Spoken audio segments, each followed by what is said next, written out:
Hello everyone. तो कैसे हैं आप सब।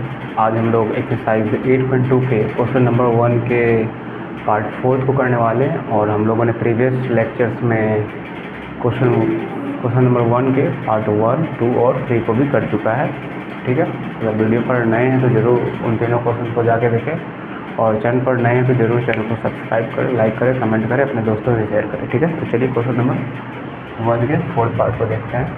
गिवन है, हमें वैल्यू फाइंड आउट करना है sin 30 plus tan 45 minus cos 60 divided by sec 30 plus cos 60 plus cot 45।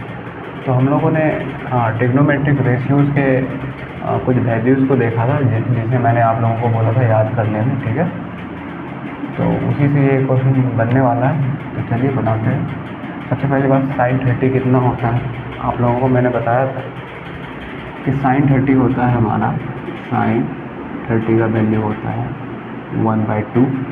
तो यहाँ पे sin 30 है, इसका वैल्यू 1/2 पुट कर देंगे। प्लस tan 45 का कितना वैल्यू होता है, आप लोग अगर याद कर पा रहे होंगे, tan 45 का वैल्यू 1 होता है। यहाँ tan 45 की जगह 1 वैल्यू लिख देंगे माइनस cosec 60। अब आप लोगों को याद होगा cosec 60 का वैल्यू हम कैसे निकालते थे। आपको cosec 60 का वैल्यू याद नहीं रखना, आपको sin 60 का वैल्यू याद रखना। ठीक है, sin 60 कितना होता था, √3/2। बट sin का अपोजिट क्या होता है, cosec। ठीक है, तो sin 60 का वैल्यू जब √3/2 होता है तो cosec 60 इसका अपोजिट है। तो इसका अपोजिट क्या हो जाएगा, √3 का अपोजिट 2/√3 हो जाएगा। तो बस आपको यहाँ पे इसके बदले में 2/√3 लिख देना है। ठीक है, डिवाइडेड बाय, अब sec 30 का आपको वैल्यू याद नहीं रखना, आपको cos 30 का वैल्यू याद रखना है। cos 30 कितना होता था, ये होता था √3/2। बट हमें यहाँ पे निकालना है कितना, sec 30। और आपको पता है कि sec और cos एक दूसरे के अपोजिट होते हैं। तो cos 30 का वैल्यू √3/2 आ रहा है, तो sec 30 का इसका अपोजिट कर देंगे √3/2 का, तो 2/√3 आ जाएगा। तो 2/√3 हम sec 30 की जगह में लिख देंगे 2/√3 प्लस cos 60। अभी हम लोगों ने देखा था, सॉरी cos 60 नहीं देखा है। तो cos 60 का वैल्यू होता है 1/2। तो cos 60 का वैल्यू आता है 1/2 प्लस, अब cot 45, tan 45 और cot 45 का दोनों का वैल्यू जो है 1 ही आता है। ठीक है, तो यहाँ पर आप 1 ले लेंगे। नाउ अब आपको बस सॉल्व करना, तो हाफ प्लस 1 करेंगे तो 3/2 आ जाता है। 1 प्लस हाफ करेंगे आप, 1 प्लस हाफ, अगर नीचे कुछ नहीं था 1 हो जाएगा। LCM 1 2 का 2 हो जाएगा। 1 से डिवाइड करेंगे 2, मतलब 2 टाइम्स 2 इंटू 1 करेंगे 2, प्लस 2 से डिवाइड करेंगे 2 में तो 1 टाइम 1 इंटू 1 करेंगे तो 1, तो 2 प्लस 1 3/2। तो देखिए आप, मैंने 3/2 ही लिखा, क्योंकि आप ऐसे भी सोचिए 1 में अगर हम हाफ ऐड करेंगे वो 3/2 ही आएगा, मतलब 1.5 ही आएगा। इसका वैल्यू 1.5 ही आएगा, इसका वैल्यू 1.5 ही आएगा। ठीक है, फिर हाफ प्लस 1/2 3/2 हो गया। अब -2/√3 ले लेंगे डिवाइड बाय, यहाँ भी देखिए 1/2 प्लस 1 है, मतलब इसका वैल्यू कितना आएगा इन दोनों का, इसका वैल्यू आएगा हमारा ये 3/2, और इधर क्या है हमारा इस साइड में 2/√3, यहाँ 2/√3 हो गया। ठीक है, अब आप एक काम कीजिए, अब इसको सॉल्व कीजिए और इसको सॉल्व कीजिए। ठीक है, तो अब इन दोनों का हम एलसीएम लेंगे 2 और √3 का। पहले हम ये ऊपर वाला को सॉल्व कर रहे हैं। ठीक है, तो 2 और √3 का एलसीएम कितना आएगा, 2√3। जब 2 से आप डिवाइड करेंगे 2√3 में तो √3 बचेगा, और √3 इंटू 3 करेंगे, यहाँ बच जाएगा 3√3, और ये वाला माइनस, फिर √3 से जब डिवाइड करेंगे आप इस टर्म में 2√3 में तो बचेगा फिर 2 इंटू 2 करेंगे तो यहाँ आ जाएगा 4 डिवाइडेड बाय। अब हम ये नीचे वाला का करेंगे, सॉल्व करेंगे ना, √3 और 2 का एलसीएम लेंगे तो यहाँ पे 2√3 बचेगा।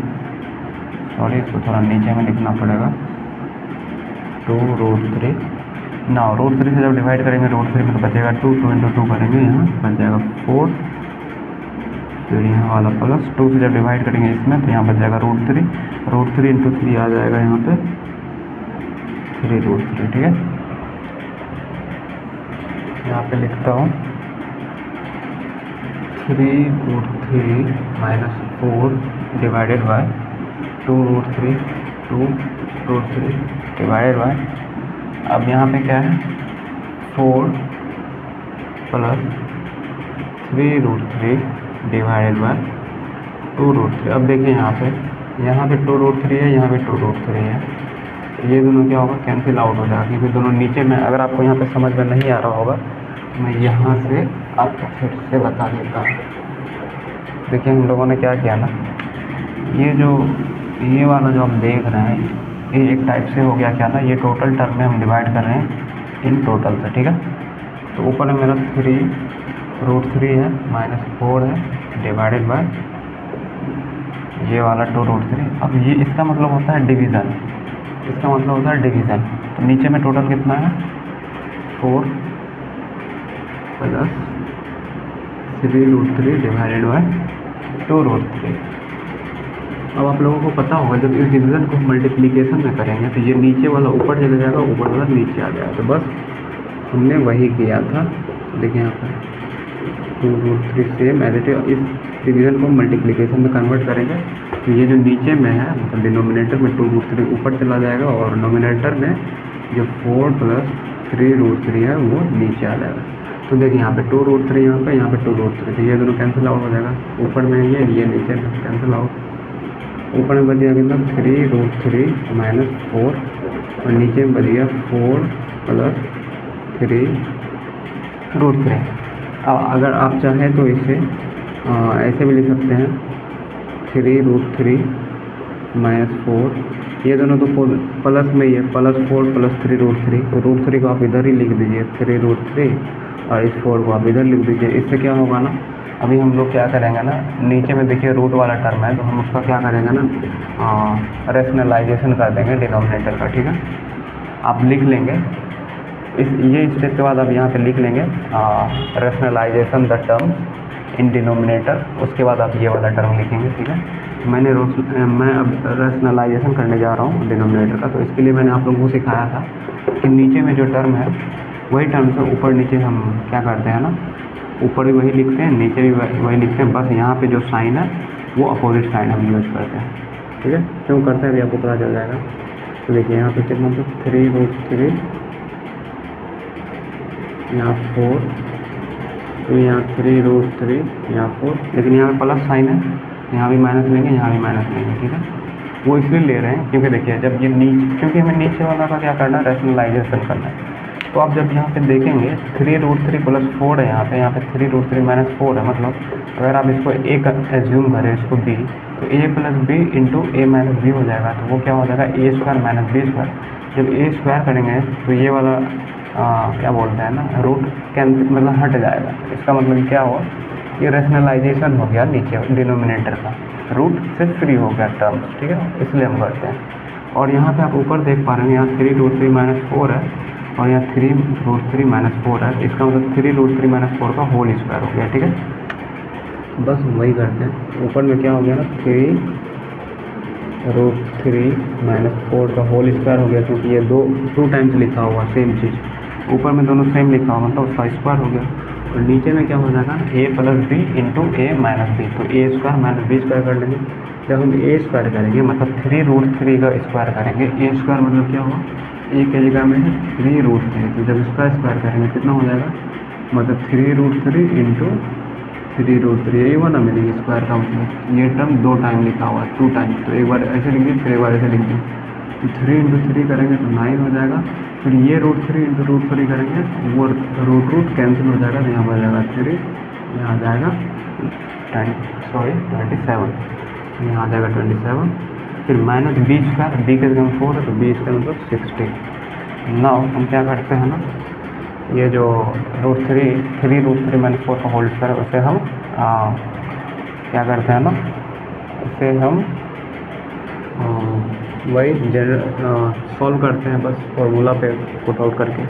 तो a² हो जाएगा, a - b का होल स्क्वायर क्या होता है, a - b का होल स्क्वायर क्या होता है, आपको याद होना चाहिए। a - b का होल स्क्वायर क्या होता है, a² - 2ab + b²। ये मैंने बहुत पहले ही आप लोगों को बता चुका है। तो a² के जगह में क्या है 3√3, और 3√3 का स्क्वायर अभी हम लोगों ने जस्ट किया था 27 आया था, मतलब 27 -2ab 2, ए के जगह में कितना है 3√3, 3√3 और बी के जगह में कितना है 4, कितना हो जाएगा -4 2 8, 8 3 24, 24 और √3, यहाँ आ जाएगा 24√3 प्लस बी स्क्वायर, बी के जगह में कितना है 4, तो 4 का इसका मतलब 16 डिवाइड बाई 27 माइनस 16 करेंगे कितना हो जाएगा 4 11, यहाँ आ जाएगा 11 ना। ऊपर वाला को आप सॉल्व करेंगे तो 27 और यहाँ पे देखिए कितना है 16 है, इस जगह 27 प्लस 6 करेंगे 33, 43 माइनस 24√3 बाई 11, मतलब आपका फाइनल आंसर आ जाएगा 43 minus 24√3 by 11। This is the final answer of this question, ठीक है। और आई होप आप लोगों को समझ में आया होगा। चैनल पर नए हैं तो चैनल को जरूर सब्सक्राइब करें, लाइक करें, कमेंट करें, अपने दोस्तों में भी ज़रूर शेयर करें, ठीक है। अब हम लोग क्वेश्चन नंबर 1 तो 4th पार्ट को हम लोगों ने कर लिया है और हम लोगों ने जैसे इसके आगे वाला क्वेश्चन को करते हैं, ठीक है। बने रहिए वीडियो में।